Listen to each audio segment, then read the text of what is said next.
CM Revanth Reddy రైతు భరోసాను పక్కకు పెట్టి రాహుల్ గాంధీ భరోసా పథకాన్ని ప్రవేశపెట్టారంటూ కూడా BRS working president KTR hot comment చేశారు. ఇదే విషయంపై మనతో మాట్లాడేందుకు కాంగ్రెస్ మానకొండూరు ఎమ్మెల్యే కవంపల్లి సత్యనారాయణ ఉన్నారు. వాళ్ళతో మాట్లాడదాం. అన్న, నిన్న మీరు చూసే ఉంటారు ఆ కామెంట్స్. రాహుల్ గాంధీకి 1000 కోట్లు పంపించేందుకే ఇటు రైతు భరోసా పథకాన్ని పక్కదారి పట్టించి ఇప్పుడు రాహుల్ గాంధీ భరోసా పథకాన్ని ప్రవేశపెట్టినట్టు కూడా నిన్న కేటీఆర్ కామెంట్ చేసింది. ఈ కామెంట్పై మీరేం చెప్తారు?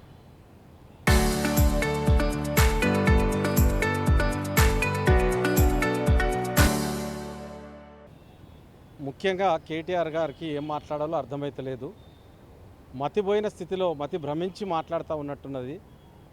రాహుల్ గారి ఫీజు కట్టడానికి లేదు, మీరు కట్టిన కట్టడాలన్నింటిలో ఫీజు వసూలు చేసుకున్నది మీరు. కాళేశ్వరం తీసుకుందామా, కార్ రేసింగ్ తీసుకుందామా, ఎక్కడ ఏది పెట్టినా కూడా మీరు కమిషన్లు కాకతీయ నుంచి మొదలు పెడితే లాస్ట్కు కాళేశ్వరము రాష్ట్ర ఖజానాను ఖాళీ చేసి అప్పుల పాలు చేస్తారు. 8 లక్షల కోట్ల అప్పులు చేస్తున్నారు. అదే మీకు కనబడుతుంది. ఎందులో తింటామో ఎందులో ఉన్నాయో అవన్నీ. రాహుల్ గాంధీ గారికి ఫీజు కట్టాల్సినంత డబ్బులు తీసుకోలేదు కాంగ్రెస్ పార్టీ. తన సొంత కాళ్ళ మీద నిలబడి ఎలక్షన్లో తన సొంత డబ్బులతో ఖర్చు పెట్టుకొని అధికారంలోకి వచ్చింది. మీరు ప్రతి ప్రాజెక్టు పేరు మీద, మిషన్ భగీరథ పేరు మీద ఈరోజు కూడా మీకు ట్యాక్స్ కడతా ఉన్నాడు. ఎవడైతే దాన్ని నడుపుతూ ఉన్నాడో, మనకి ఎవరికైతే మీరు లీజ్కి ఇచ్చినారో ప్రతి దాంట్లో కమిషన్లు మీరు ఎక్స్పెక్ట్ చేస్తారు. రేవంత్ రెడ్డి గారు కాదు. ఇసుక దందా మీది, గ్రానైట్ దందా మీది. ఇవన్నీ మర్చిపోయి మళ్ళీ ఈరోజు రైతు భరోసా ఇవ్వడానికి ప్రభుత్వం దగ్గర డబ్బులు అప్పులలో ఉన్నది కాబట్టి అప్పులు కట్టడానికే సరిపోతూ ఉన్నది. కాబట్టి ఎట్లయినా అష్ట కష్టాలు పడి 9,000 కోట్లు పోయినసారి రైతు భరోసా వేసినాం, ఈసారి కూడా వేస్తాం. రైతు భరోసాను అంతా హాస్యాస్పదంగా చిత్రీకరించడం మంచిది కాదు. కేటీఆర్ గారు జర మాట్లాడే ముందు ఆలోచించి ఏం మాట్లాడాలి, ఏం మాట్లాడొద్దు, ఏది పడితే అది నోటికి వచ్చినట్టు మాట్లాడుతున్నారు. ఇంకా అధికారం మత్తు కోల్పోలే. మీరు 2.5 సంవత్సరాలు అవుతుంది అధికారం కోల్పోయి. అధికారంలో ఉన్నట్టే మాట్లాడుతున్నారు. ఆ మాటలు తగ్గించుకుంటే మీ ఆరోగ్యానికి మంచిది. రాహుల్ గాంధీ గారు కానీ, రేవంత్ రెడ్డి గారు కానీ, మీరు ఈరోజు ఏ వ్యాపారం తీసుకున్నా అది ఇసుక తీసుకుంటే ఎంత స్ట్రిక్ట్ అయిందో మీకు తెలుసు. రాష్ట్ర ఖజానా ఈరోజు అభివృద్ధిలోకి వచ్చింది. రెవెన్యూ పెరిగింది, 32% పెరిగింది. రాష్ట్ర బడ్జెట్లో ఇసుక నుండి వచ్చేది. ఆ రోజు ఇసుక ఎట్లా పడితే అట్లా కొట్టినారు. నేరెళ్ళ సంఘటన మర్చిపోయినారా? ఆయన ఎవరో ఐపీఎస్ ఆఫీసర్ ఉండే, ఆయన సంగతి మర్చిపోయినారా? ఇవన్నీ అక్రమాలు చేసి ఇష్టారాజ్యంగా ఒక అన్డెమోక్రటిక్ వేళ పరిపాలించి ఈరోజు కాంగ్రెస్ పార్టీ మీద మాట్లాడడం మీ సభ్యత, మీ సంస్కారానికే వదిలేస్తూ ఉన్నారు. త్వరలో ఇటు కేరళ, తమిళనాడులో ఎలక్షన్ జరగబోతున్నాయి కాబట్టి సీఎం రేవంత్ రెడ్డి ఫండింగ్ చేస్తున్నారు రాహుల్ గాంధీకి.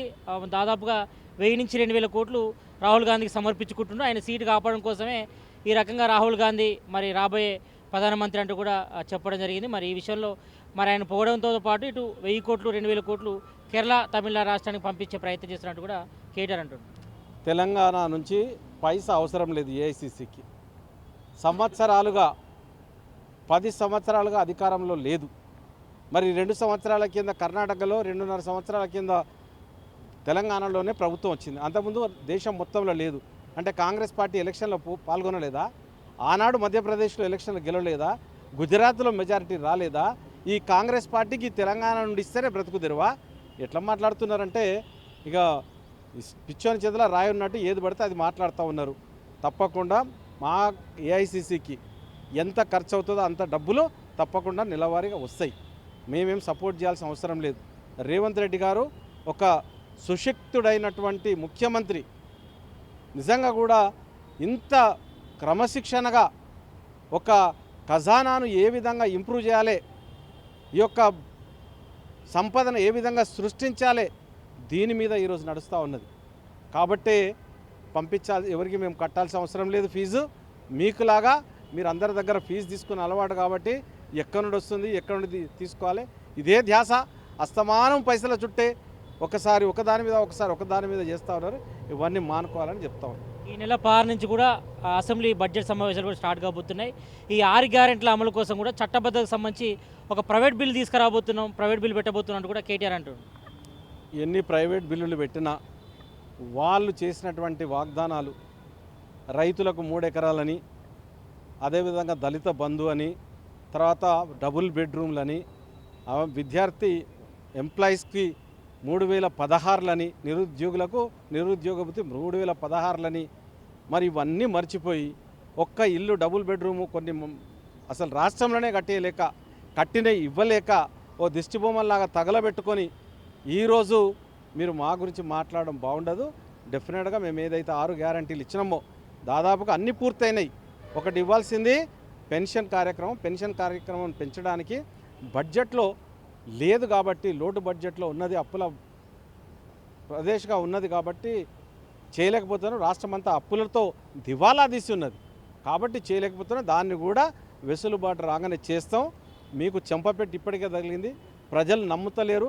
10 ఏళ్లలో మీరు ఒక్క ఇల్లు ఇవ్వలేదని, 10 ఏళ్లలో ఒక్క రేషన్ కార్డు ఇవ్వలేదని రేవంత్ రెడ్డి గారు వచ్చిన తర్వాత పేద ప్రజల అవసరాలు తీర్చే విధంగా మా పథకాలు ఉన్నాయి కాబట్టి ప్రజలు హర్షిస్తూ ఉన్నారు, మిమ్మల్ని చీత్కరిస్తూ ఉన్నారు. ఈ ఖమ్మం భూదాన్ భూమి మిషన్లో మరి రాష్ట్ర ప్రభుత్వం మొత్తం రియల్ ఎస్టేట్ దందాకు తెరలేపింది. అక్కడ మొత్తం పేదవాళ్ళ ఇల్లు ఊలగొట్టింది. మరి అక్కడ మంత్రి తుమ్మల నాగేశ్వరరావుతో పాటు అదేవిధంగా పొంగులేటి శ్రీనివాసరెడ్డి వాళ్ళు అక్రమంగా ఆ భూమిని దోచుకునే ప్రయత్నం చేస్తున్నట్టు కూడా ఇటు ఈరోజు నిరాహార దీక్ష కూడా జాగృతి కవిత నిరాహార దీక్ష చేస్తుంది. నిరాహార దీక్ష, ఈ దీక్ష ఎట్లా చూస్తారు?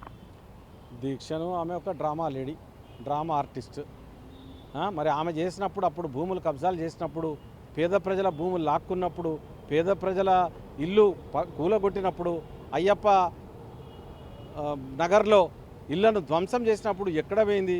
కేసీఆర్ అన్నాడు కదా చట్టబద్ధత లేకుంటే కూల్చేయాలని. రాష్ట్ర ప్రభుత్వానికి కొన్ని అవసరాలు ఉంటాయి, కొంత భూమి అవసరం ఉంటుంది. దాన్ని బట్టి రాష్ట్ర ప్రభుత్వం నిర్ణయాలు తీసుకుంటుంది. వీళ్ళు చేస్తేనేమో ఇక చట్టం, వేరే వాళ్ళు చేస్తేనేమో అవినీతి. కాబట్టి ఇవన్నీ వాళ్ళ మాటలు నమ్మేటట్టు లేరు ప్రజలు. దయచేసి వాళ్ళు ఎంతసేపు మొత్తుకున్న ప్రజలు ఈ చెవిన పెట్టుతలేరు, చెవికి ఎక్కించుకుంటలేరు. మొత్తానికైతే ఇటు సీఎం రేవంత్ రెడ్డిపై మరి కేటీఆర్ చేసిన వ్యాఖ్యలపై కూడా మరి అర్థం పర్థం లేని ఆరోపణలు, మరి గతంలో వాళ్ళు దాచుకున్నారు కాబట్టి మరి వాళ్ళకి ఆ రకమైన ఆరోపణలు చేస్తున్నారు. మరి ఇక్కడ రైతు భరోసా విషయంలో మాత్రం మరి రాష్ట్రాన్ని మొత్తం అప్పుల కుబ్బిలోకి లాగారు బీఆర్ఎస్ గవర్నమెంట్ కాబట్టి మరి అప్పులు కడుతూనే ఒకవైపు రైతు భరోసా అమలు చేసే ప్రయత్నం చేస్తాం. మరి త్వరలోనే రైతులందరూ కూడా శుభవార్త చెప్తాం, రైతు భరోసా నిధులు కూడా విడుదల చేస్తామని కూడా ఇటు కవ్వంపల్లి సత్యనారాయణ చెప్తున్నారు. కెమెరామ్యాన్ అశోక్తో సతీష్ ఆర్టీవీ గాంధీభవన్ నుంచి. చరిత్ర సృష్టించినోడు ఇప్పుడు ఆ చరిత్రని తిరగరాయబోతున్నాడు. అబద్ధాల గోడల్ని బద్దలు కొట్టి నిజాలను రాగా మీ ముందుంచబోతున్నాడు. నిజమైన వార్తల కోసం వెంటనే డౌన్లోడ్ చేసుకోండి రా యాప్ని.